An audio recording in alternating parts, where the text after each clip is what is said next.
Bueno, entonces para retomar, vamos a continuar aquí con la presentación. Gases eutrofizantes. Sí, entonces, eso era lo que yo traté de explicar en la clase pasada, lo que era la eutrofización. ¿Sí?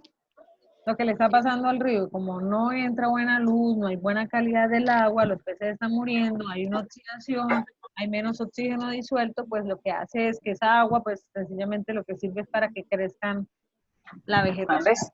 árboles, ¿sí? Lo que le está pasando al río, eso es eutrofización. Se separan el puente y miren lo que le está pasando al río, eso se llama eutrofización, para que lo digan técnicamente. ¿Sí lo entendieron? Ese término de eutrofización. Ahí está la definición. Puede que se las pregunten en el parcial con sus palabras, de manera abierta. No, no me parece tampoco difícil. No sé si tengan alguna duda con el término. Y esos dos protocolos que les menciono ahí, perdón, el protocolo y el convenio, es donde tratan esos gases y tratan ese ozono troposférico. Pasamos hacia ahora a los contaminantes orgánicos persistentes. Aquí al lado derecho yo les menciono el convenio que los trata, el protocolo, son dos convenios y un protocolo. ¿Sí? Estos contaminantes orgánicos persistentes, como COP, se les menciona, son sustancias químicas que suponen una amenaza para la salud humana y al medio ambiente en todo el planeta. ¿Por qué? Porque permanecen en el ambiente al ser resistentes a la degradación. Son bioacumulables, es decir, se incorporan en los tejidos de los seres vivos, pudiendo aumentar la concentración y según se suben los niveles más altos a la cadena trófica, entonces van afectando. O sea, imagínense ustedes un contaminante orgánico que entra a su cuerpo y lo que haga es entrar y acumularse, acumularse. ¿Cómo va a contaminar? ¿Sí? La imagen ahí de cómo contamina desde un pez, una planta, hasta nuestro sistema respiratorio. ¿Sí? Son tóxicas para la salud humana y el medio ambiente y tienen potencial para transportarse a larga distancia, pudiendo llegar a regiones en las que nunca se ha producido ni utilizado. Lo que yo les decía, esos ciclos, ¿sí? Del agua, del carbono, donde están en constante movimiento, porque el agua no es que nazca ya en una montaña, no, el agua no nace sencillamente por evaporación, lo que hace luego es las nubes hacen la transpiración y empiezan a bajar por la montaña por medio de escorrentía. Ahí es donde vemos cómo está en constante circulación el agua. El agua no es que se vaya a acabar, ella va a llegar a un punto en el que va a estar tan contaminada que no va a estar disponible para el consumo. Eso quiero que también les quede claro. ¿Sí? ¿Entendimos los contaminantes orgánicos persistentes? Aquí les mencioné dos convenios que lo trataban. Fueron el convenio sobre la contaminación atmosférica transfronteriza a larga distancia, fue firmado en 1979 por la Comisión Económica de las Naciones Unidas para Europa y fue el primer tratado en abordar la contaminación atmosférica a nivel internacional. Y ella entró en vigor en 1983. Con los años, los números de sustancias albergadas en el convenio y sus 8 protocolos se han ampliado.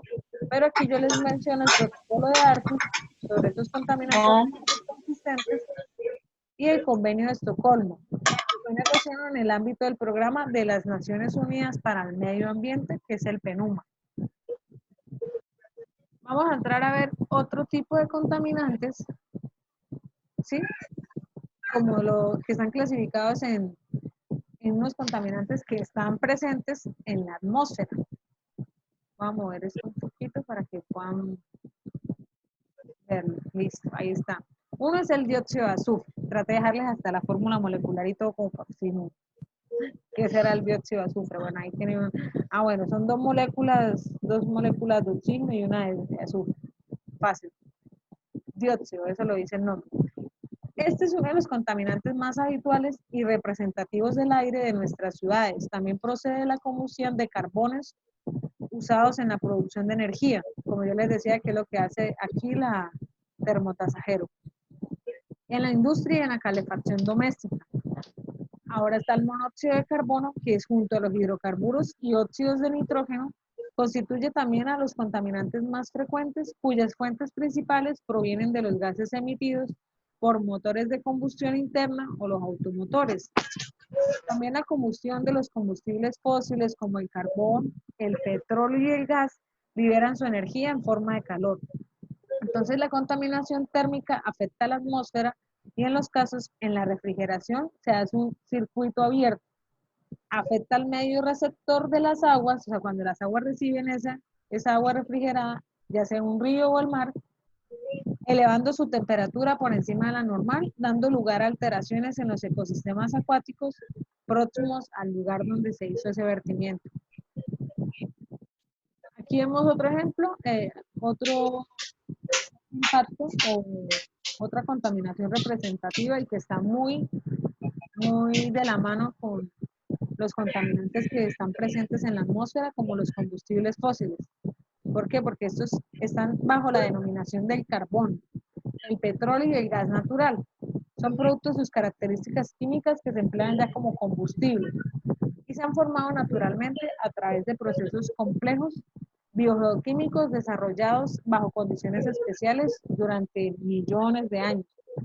Yo no sé si recuerdan que yo les había comentado de que nosotros lo que estamos haciendo es sacarle ese carbono al suelo y llevarlo a la atmósfera, y en la atmósfera no debe estar, en la atmósfera debe estar es el nitrógeno. Y el suelo debe ser rico en carbono, y estamos dejando el suelo sin la capacidad de carbono para ser fértil o ser un terreno al menos con vida para que se desarrollen diferentes especies. Es más o menos esa relación que quiero que entiendan. Nosotros estamos sacando todo ese carbono que está en procesos biogeoquímicos, que está durante millones de años a través de los procesos de exploración del petróleo, y estamos liberando a través de la combustión de sus fósiles el carbono a la atmósfera. Esa es la contaminación que estamos haciendo. Y por eso es que es bueno tratar de empezar a impulsar todo el tema de energías alternativas, energías limpias, energías renovables. ¿Sí? A uno de los más famosos es este gasecito. ¿Sí? Ahora me sale así. Bueno, el dióxido de carbono. ¿Qué saben ustedes acerca del dióxido de carbono? Ya que ese es el más famoso, ¿no? ¿Qué me pueden dar ustedes de aporte acerca del dióxido de carbono? Ah, Pero ese está en todas partes, ¿no? En sí, el oxígeno. Sí, ese hay más. sí, las cantidades de emisión de dióxido de carbono son las más representativas, ¿verdad? Ya que influyen demasiado en el calentamiento atmosférico. Él es un gas incoloro, denso y poco reactivo, y forma parte de la composición de la troposfera. ¿Sabes? Lo tenemos es aquí nomás. El primero. Exacto, la primera capa, que es lo que hacen las plantas. Toman ese dióxido de carbono y lo transforman en oxígeno. Por eso dice que su ciclo en la naturaleza está vinculado al oxígeno. También dice que el balance del dióxido de carbono es sumamente complejo por las interacciones que existen entre la reserva atmosférica de este gas, las plantas que lo consumen en el proceso de fotosíntesis y el transferido desde la troposfera a los océanos. El aumento del dióxido de carbono se verifica actualmente como un componente del cambio climático global y posiblemente sea el más documentado o el mejor documentado desde el siglo XIX hasta el momento. Profe, Dime. profe, el dióxido de carbono también se desprende de la respiración. Sí. Imagínense. Por eso es que lo tenemos aquí en la troposfera, que es donde nosotros interactuamos. Okay. Pasamos Gases de invierno. a estos gases. ¿Sí? Los gases de efecto invernadero. Estos gases son los que están presentes en la atmósfera terrestre. Ellos dan lugar al fenómeno denominado efecto invernadero y su concentración atmosférica es baja, pero tienen una importancia fundamental en el aumento de la temperatura del aire próxima al suelo. ¿Sí? sea, estos gases de efecto invernadero tienen mucho que ver con este calor que estamos sintiendo estos días. Para que de pronto digan, "Ay, estos gases de efecto invernadero que tienen, bueno, ellos tienen que ver con ese calor, ese aumento en la temperatura, haciéndola permanecer en un rango de valores aptos para la existencia de vida en el planeta. Los gases de efecto invernadero son estos: vapor de agua, el dióxido de carbono, el metano, que es el que sale cuando nosotros vamos al baño, el óxido nitroso, los clorofluorocarbonados, que son los famosos CFCs, y el ozono. Estamos claros ahí con esos gases de efecto invernadero, ¿verdad? Para poder pasar así a lo que es ese efecto invernadero. Los gases de mayor concentración que se encuentran presentes en la atmósfera son el oxígeno y el nitrógeno, pero ellos no muestran efectos significativos en el clima. O sea, si hay oxígeno y nitrógeno, normal, un clima normal. Si estos gases fueran los únicos componentes atmosféricos, la Tierra sería un planeta inhóspito debido a que la temperatura media sobre la superficie sería aproximadamente de unos menos 18 grados, más o menos. Sin embargo, todos estos gases minoritarios actúan en forma tal que la radiación solar penetre. O sea, es buena esa radiación solar, pero ella tiene que entrar en cierto rango, ¿sí? Ahorita nos estamos pasando, porque estamos destruyendo mucho ese ozono que está impidiendo el paso de esa radiación ultravioleta. Entonces, eso es lo que está ocasionando todo ese calentamiento. Pero sin embargo, algunos gases denominado efecto invernadero, ya que ocurre en los invernaderos. ¿Qué pasa usted? ¿Usted se imagina que pasa en un invernadero? ¿Quién tiene los perritos? ¿Ya? No lo escuché. Bueno, ¿qué creen ustedes que pasa en un invernadero?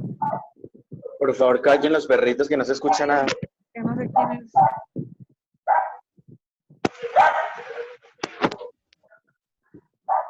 ¿Quién es el de los perritos? María tiene perritos, María Cáceres. Todos Están tengo haciendo bulla. de la calle. Ah, son los de la calle. Ah, bueno, si ustedes que están de pronto ladrando mucho, bueno, no puede silenciar. No, pero no puedo, no sé cómo se hace aquí el teléfono. No, pero le da ahí silenciar mientras tanto en el micrófono. Y me escucha igual. ¿Sí? Usted me sigue escuchando, ¿cierto? Ah, bueno, listo. Bueno, ¿qué es lo que pasa en un invernadero? ¿Ustedes han visto un invernadero o no? Sí lo he visto. Bueno, los invernaderos tienen vidrio, ¿sí? Ellos actúan permitiendo que el paso de la radiación solar retiene toda esa radiación infrarroja que se es emitida dentro del invernadero, o sea, produce una temperatura más alta que la que está alrededor.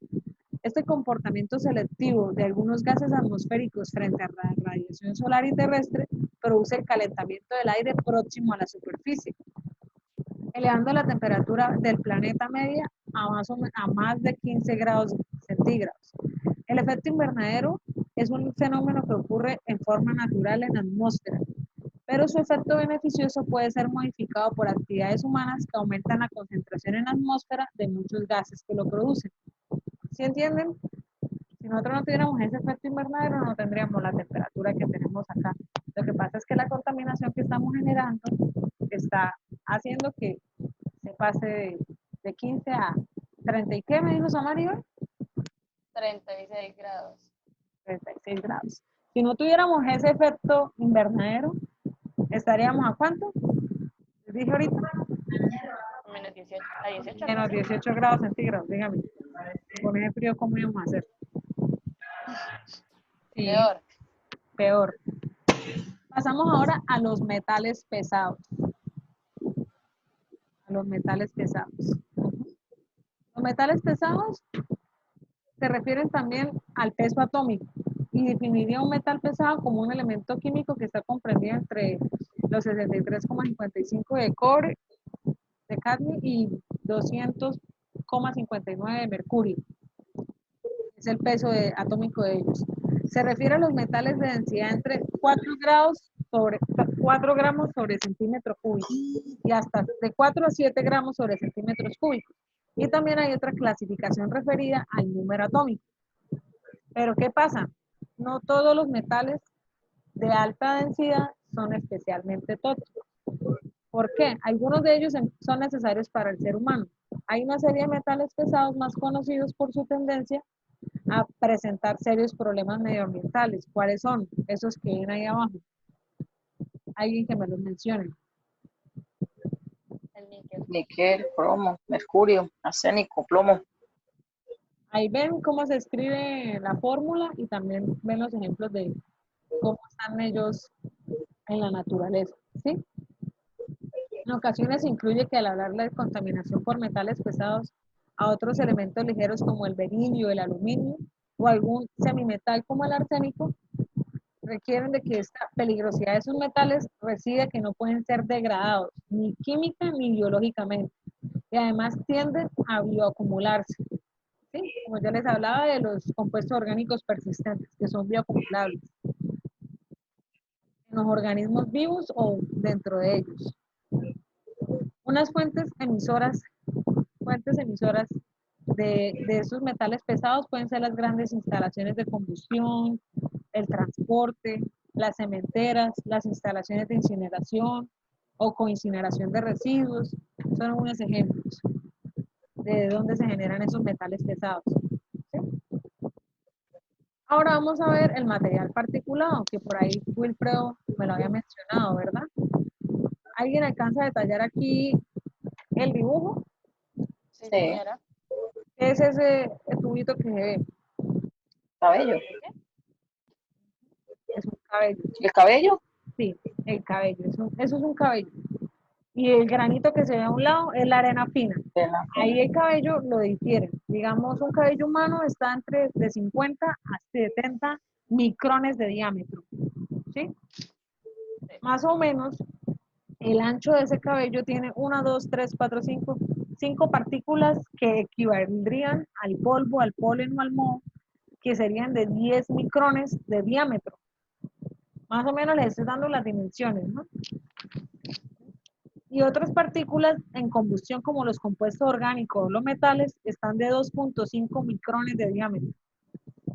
¿Qué se les pueden decir? Partes por millón como PM, para que entiendan cómo se les menciona en tamaño, en diámetro al material particulado.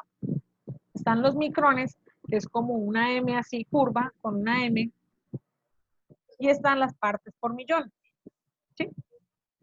Más o menos entienden, cuando de pronto se pongan a estudiar, van a ver un poquito aquí las diferencias más claras cuando entren en detalle con el gráfico. Disculpe, profe. Dígame. Dice micrones. Micrones. Es de 1 milímetro partido en 1.000.000. Sí. ¿Sí?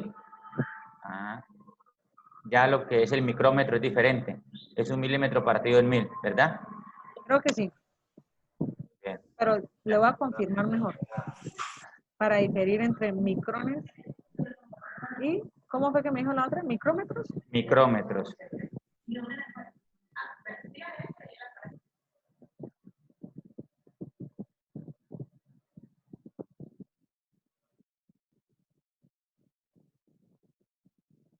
Es lo mismo. Es una ¿Qué es lo- milésima parte de 1 milímetro. Una milésima parte de 1 milímetro. Entonces 1 milímetro partido en 1.000 partes. O sea que esa cosita azul, que es 10 micrómetros, es 1 milímetro dividido en 10 partículas. Sí, ¿Sí? lo que pasa es que ese se hace en relación, sí, exactamente. Ese cabello exactamente tiene más o menos de 50 a 70 micrómetros. Le puede decir también micrómetro, microno o micra. Ah, ya, sí. Y el cabello tiene más o menos 1, 2, 3, 4, 5. Está dividido más o menos en 5 partes, porque aquí me dice 50 micrómetros. Entonces quiere decir que si se divide en una, entonces más o menos esa partícula chiquitica sería lo de 10 micrómetros. Y ya cuando hablamos, por eso es que le dicen 10 micrómetros. Entonces se agarra un cabellito y el cabellito lo divide en 5 partes, más o menos sería lo de 10 micrómetros, un cabellito. Ya. ese caballito, si usted lo tiene ahí en 10 micrómetros, usted lo divide más a 2.5, más o menos haría lo de las partículas de combustión o ese compuestos orgánicos o los metales, ¿sí? Para que hagan la relación más o menos. Porque, por ejemplo, la arena, un granito de arena es 90 micrómetros más o menos. El cabello, 50, 70. 70 para las que tienen el cabello grueso. Sí, más o menos así. Si usted divide ese cabello en 5 partes, eso más o menos es lo del moho, o el polvo o el polen. Y ya cuando usted ve el resultado de los compuestos orgánicos, partículas de la combustión, por ejemplo, nada más imagínense cuántas partículas hay de la combustión esa de las bucetas cuando están botando número. Demasiadas. Imagínense nomás la cantidad. Entonces, sino que es para que ustedes tengan una relación más o menos de los tamaños. ¿Sí? Entramos a esas partículas en suspensión o material particulado, que se la definen como una alteración de la composición natural de la atmósfera como consecuencia de la entrada en suspensión de las partículas, ya sea por causas naturales o por la acción del hombre. Los efectos de la contaminación por material particulado han demostrado en diferentes ámbitos que destacan la salud humana, el clima y los ecosistemas.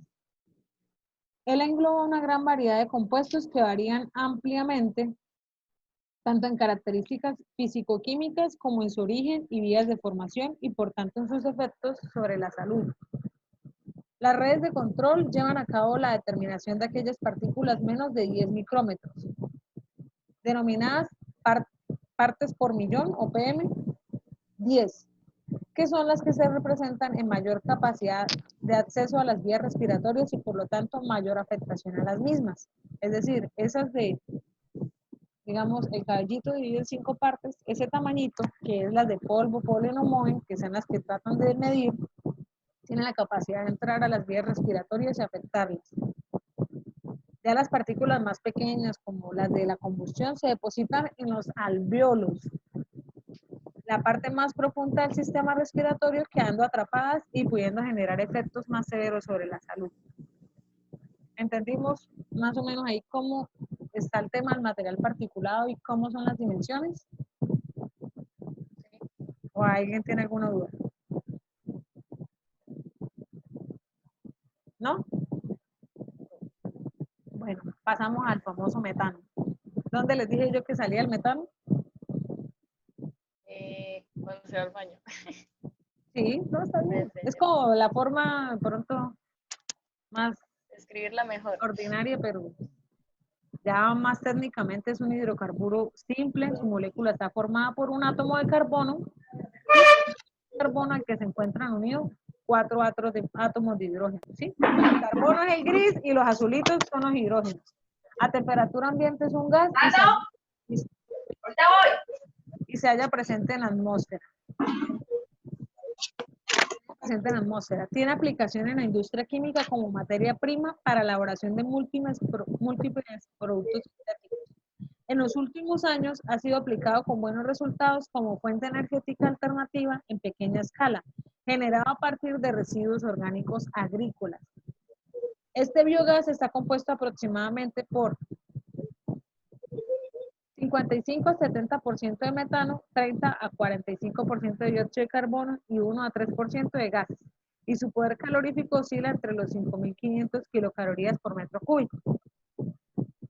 Una de las principales fuentes productoras del metano son los procesos de descomposición de la materia orgánica, lo que yo les decía a ustedes.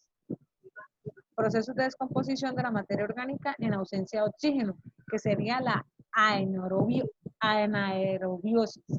y se conoce como el gas de los pantanos. El proceso digestivo de los rumiantes o los bovinos. La combustión por medio de incendios de biomasa en bosques tropicales y sabanas. La actividad microbiana en aguas hervidas o cloacas. Determinadas acumulaciones de hidrocarburos tales como los campos de petróleo, gas y carbón que emiten fugas. ¿Sí? Pero una de las principales emisiones que estamos generando hoy en día de metano es por el tema del ganado bovino. Ellos generan mucho metano. Estamos contaminando mucho por eso. Por eso es que dicen que no comer tanta carne porque estamos generando esas emisiones de metano. ¿Sí me entendieron la parte del metano? Sí. Sí, sí. Bueno, muchachos, yo creo que quedaríamos hasta ahí con el tema de la contaminación atmosférica. Quisiera saber si les queda alguna duda con el tema. Trato de ser un poquito a veces ordinaria o específica como para que lo entiendan más normal. Profe, disculpe una preguntita. El mapa conceptual sobre la contaminación ambiental tiene plazo hasta el 8, ¿cierto? Sí, pues igual, bien que, porque igual la próxima clase vamos a hablar de otro tipo de problemática ambiental, porque hoy lo enfoqué solamente a la contaminación atmosférica. ¿Sí?